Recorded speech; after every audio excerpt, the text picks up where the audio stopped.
है हमारे पास screw compressor. तो ये इसमें एक लाइन याद रखनी है आपने, it is a positive displacement compressor. तो ये पॉजिटिव डिस्प्लेसमेंट है, यहाँ पे पॉजिटिव डिस्प्लेसमेंट होगी रेंजिंग फ्रॉम 15 हॉर्स पावर से 800 हॉर्स पावर तक हो सकता है।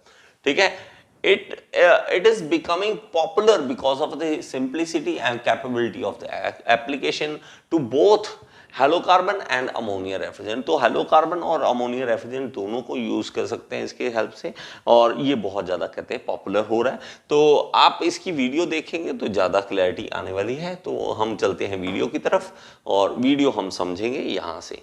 देखेंगे तो यहाँ पे देखोगे आपको दो स्क्रू कंप्रेसर, मतलब दो स्क्रू की तरह घूमते हुए देखे, ये कंप्रेसर है।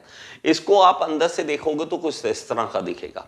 तो ये हमारे पास है मेरे भाई स्क्रू की तरह, ये स्क्रू है, एक तरफ से इन मार लेंगे और वो उसको कंप्रेस करते हुए आउट की ओर छोड़ देगा। ठीक है, तो यहां से आप प्लीज इसको देखो और समझो, बहुत ही ज्यादा इंपॉर्टेंट है, ये बहुत ज्यादा इंपॉर्टेंट है और बहुत ज्यादा यूज में आता है, इसलिए आपको बता रहा हूं। ठीक है, इसका इन और आउट दो पोर्ट है हमारे पास और सारे दिखाए जाएंगे। ये देखिए इन हमारे पास है, इन आया और ये कंप्रेस होके रेड कलर हो गया, कंप्रेस हो गया और यहां से बाहर आ गया। तो इन और आउट हमारे पास इस तरह से आप देख सकते हैं। ये देखेंगे हमारे पास ये है रेफ्रिजरेंट जो इन हो रहा है। अब हमारे पास यहाँ पे देखिए ये एक तरह से पैकेट्स बन जाते हैं इसमें भी, और पैकेट्स हमारे पास कंप्रेस हो रहे हैं लगातार, कंप्रेस होके ये रेड कलर के करके इसको बाहर निकाल दिया। तो क्योंकि स्क्रू के पास अलग अलग एरिया होता है, पहले बड़ा एरिया, फिर धीरे धीरे उसको छोटा कर देते हैं और वही हमें कंप्रेस करके यहाँ नीचे से निकाल देते हैं और ये बाहर हो जाता है। ये हमारे पास बाहर हो जाता है यहाँ से, और हम कहते हैं हाँ भाई हमारे पास जो है कंप्रेसर ने प्रेशर बढ़ा दिया इसका। तो ये नीचे से देखते हैं, नीचे से हमारे पास क्या है कि किस तरह से दिखता है वो हमें दिखाया गया, और ये हमारे पास ऊपर से व्यू है। तो ये स्क्रू कंप्रेसर है, बहुत ही इजी है। ठीक है, बहुत इजी है, कोई ज़्यादा मुश्किल नहीं है।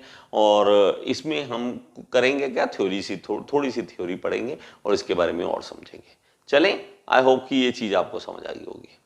ओके, इसका यार एक ऐप का मुझे ये कमेंट में मतलब कमेंट तो यहाँ से क्या करोगे, ऐप में आप मुझे व्हाट्सएप पे बता देना कि इस तरह से आपको मज़ा आ रहा है पढ़ने में या नहीं आ रहा है।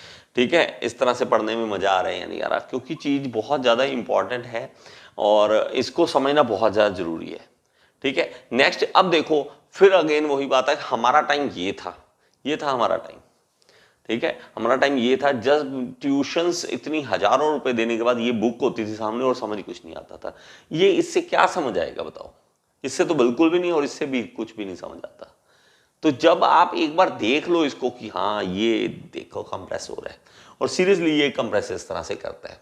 ठीक है, इसके दो पार्ट होते हैं, एक होता है देखिए फीमेल रोटर बोलते हैं इसको, मेल रोटर बोलते हैं इसको।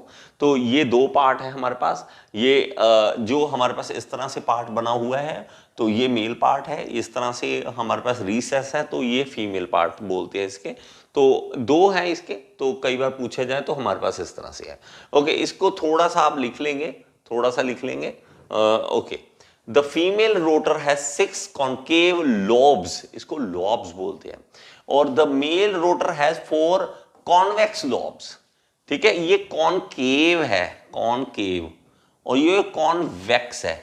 ओके, कॉन्वेक्स है। तो कॉनकेव हमारे पास लोब्स बन रहे हैं। ठीक है, कॉनकेव लोब्स बन रहे हैं, और दूसरे हमारे पास कौन से बन रहे हैं, कॉन्वेक्स। तो कॉन्वेक्स बन रहे हैं, तो वो नाम कई बार आपसे पूछ लेता है, इसलिए आपको जरूरी है। The male rotor is driven by the motor, तो मेल रोटर को ड्रिवन किया जाता है मोटर से, which rotate at 3000 RPM। The female rotor meshes with the male rotor, तो मैश किया जाता है, दोनों को जोड़ा जाता है, is driven at 2000 RPM। The low pressure refrigerant vapor enter at one end of the compressor and discharge at the opposite end at high pressure and temperature to the condenser।